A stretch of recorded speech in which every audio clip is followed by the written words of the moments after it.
തിരുവനന്തപുരം നെടുമങ്ങാട് റോഡിൽ പൊട്ടിവീണ വൈദ്യുതി കമ്പിയിൽ നിന്ന് ഷോക്കേറ്റ് കോളേജ് വിദ്യാർത്ഥി മരിച്ചു. പനയമുട്ടം സ്വദേശി അക്ഷയാണ് മരിച്ചത്. നമുക്കിപ്പം കൂടുതൽ വിവരങ്ങളുമായി ജിബിൻ ജെബി ചേരുന്നുണ്ട്. ജിബിൻ, എങ്ങനെയാണ് ഈ മരണം സംഭവിച്ചത്? എന്താണ് ഉണ്ടായത്?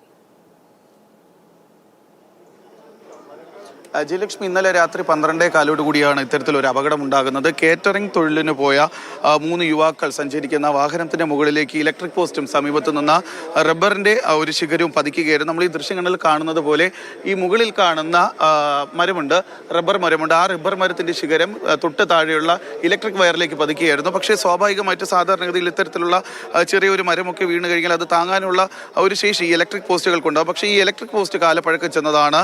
ആ ഇലക്ട്രിക് പോസ്റ്റിന് ലൈനുമില്ല, സ്റ്റേയും ഇല്ലായിരുന്നു. അതുകൊണ്ട് തന്നെ ഇത് ഈ ചെറിയൊരു ശിഖരം പോലെ താങ്ങാനുള്ള ശേഷി ഈ ഇലക്ട്രിക് പോസ്റ്റിനില്ലായിരുന്നു. അങ്ങനെ ഈ ഇലക്ട്രിക് പോസ്റ്റും ഈ വൈദ്യുതി കമ്പിയും അതിന് മുകളിലായി പതിച്ച ഈ റബ്ബർ മരത്തിന്റെ ശിഖരവും കൂടി കാണുന്നത് പോലെ ഈ ഇരുചക്ര വാഹനത്തിന്റെ മുകളിലേക്ക് പതിക്കുകയായിരുന്നു. ഇരുചക്ര വാഹനത്തിൽ 3 പേരുണ്ടായിരുന്നത്. ഈ മരണപ്പെട്ട അക്ഷയ്, അതുപോലെ അക്ഷയുടെ സുഹൃത്തുക്കളായിട്ടുള്ള വിമല, വിനോദ് എന്ന് പറയുന്ന 3 പേരാണ് ഉണ്ടായിരുന്നത്. ഇതിൽ മറ്റു 2 പേർ ചാടി രക്ഷപ്പെടുകയുണ്ടായിരുന്നു. പക്ഷേ ഈ അക്ഷയ് ഈ ബൈക്കിന്റെ അടിയിൽ പെട്ടുപോവുകയായിരുന്നു. അങ്ങനെയാണ് അക്ഷയ്ക്ക് ദാരുണാന്ത്യം സംഭവിച്ചത്. നേരത്തെ നമ്മൾ പ്രതികരണങ്ങളിൽ നിന്ന് വ്യക്തമായിരുന്നു, അതായത് 12:15 കൂടിയാണ് ഈ ബൈക്ക് ഇതുവരെ സഞ്ചരിച്ച് പോകുന്നുണ്ട്. തൊട്ട സമയത്ത് തന്നെ ഏകദേശം 1 മിനിറ്റിനകം തന്നെ ഒരു വാഹന അപകടത്തിന്റെ ശബ്ദം കേട്ടാണ് നാട്ടുകാർ ഇങ്ങോട്ടേക്ക് ഓടിയെത്തുകയും ആ കണ്ട സമയത്താണ് അക്ഷയ് വാഹനത്തിന്റെ അടിയിലുണ്ടായിരുന്നത്. അവർ വളരെ ശ്രമപ്പെട്ടാണ് അക്ഷയെ പുറത്തേക്ക് എടുക്കുകയും ചെയ്തത്. ഇപ്പോൾ ഈ പഞ്ചായത്ത് മെമ്പറും അതുപോലെ തന്നെ ഈ പനവൂർ ഗ്രാമപഞ്ചായത്തിന്റെ വൈസ് പ്രസിഡന്റ് നമ്മോടൊപ്പം ചേരുകയാണ്. ചേട്ടാ, ഈ ഒരു പോസ്റ്റിന്റെ കാലപ്പഴക്കം സംബന്ധിച്ച് പരാതികളുണ്ടായിരുന്നു, നിങ്ങൾ KCB അറിയിച്ചതുമാണ്. പക്ഷെ അവരുടെ ഭാഗത്തു നിന്നുള്ള സമീപനം എങ്ങനെയായിരുന്നു?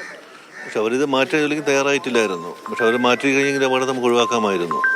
പലതവണ പരാതി പറഞ്ഞിട്ടുണ്ടായിരുന്നു. നമ്മൾ ഈ പോസ്റ്റിന് ജീർണിച്ച അവസ്ഥ കുട്ടികൾ പഠിക്കുന്ന ഒരു സ്ഥാപനമായതിനും പലതവണ നമ്മളെ ബന്ധപ്പെട്ട് പറഞ്ഞിട്ടുണ്ടായിരുന്നു. പക്ഷെ അവരുടെ ഭാഗത്തുള്ളൊരു വീഴ്ച.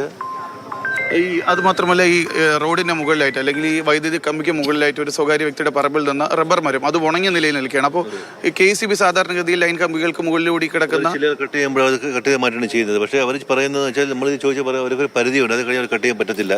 ഒരു പരിധിയുള്ള ചില്ല മാത്രം കട്ട് ചെയ്ത് ബാക്കിയുള്ളതിനെല്ലാം അത് ഉദ്യോഗസ്ഥന്മാരെ മുറിച്ച് മാറ്റേണ്ടതാണ് അവർ പറയുന്നത്. ഓണ്ടോ മുറിച്ച് മാറ്റാണ് പറയുന്നത്. അവർ ചില്ലകൾ മാത്രം വിട്ടുപോവുകയാണ് ചെയ്യുന്നത്, ശിഖരങ്ങൾ മാത്രമാണ് ഒതുക്കി പോകുന്നത്. അപ്പോൾ അതിന് മുന്നോട്ടുള്ളതെല്ലാം ഒതുക്കുന്നതിനുള്ള പരിധി വരെ കൊണ്ട് അത് ഓണ്ടോനെ മുറിച്ച് മാറ്റുന്നത് നമ്മൾ അറിയിച്ചിരിക്കുന്നത്.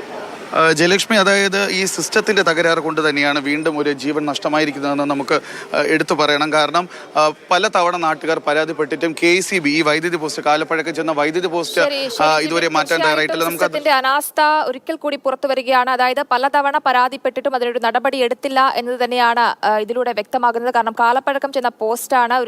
ഈ ഒരു മരക്കൊമ്പ് വീണപ്പോൾ തന്നെ പോസ്റ്റ് താഴെ വീഴണമെന്നുണ്ടെങ്കിൽ നമുക്ക് ഊഹിക്കാവുന്നതാണ്. അപ്പോൾ പഞ്ചായത്ത് വൈസ് പ്രസിഡന്റ് അടക്കമുള്ള ആളുകൾ പറയുന്നത് പരാതി പറഞ്ഞിരുന്നു, പക്ഷേ അതിന് നടപടിയെടുത്തില്ല, ചില്ലകൾ മാത്രമേ ഒതുക്കി പോവുകയുള്ളൂ എന്നുള്ളതാണ് KCBയുടെ മറുപടി. വലിയ മരങ്ങൾ മറ്റു ദിവസമാണ് മുറിച്ചു മാറ്റേണ്ടത് എന്ന ന്യായങ്ങളൊക്കെയാണ് പറഞ്ഞത്.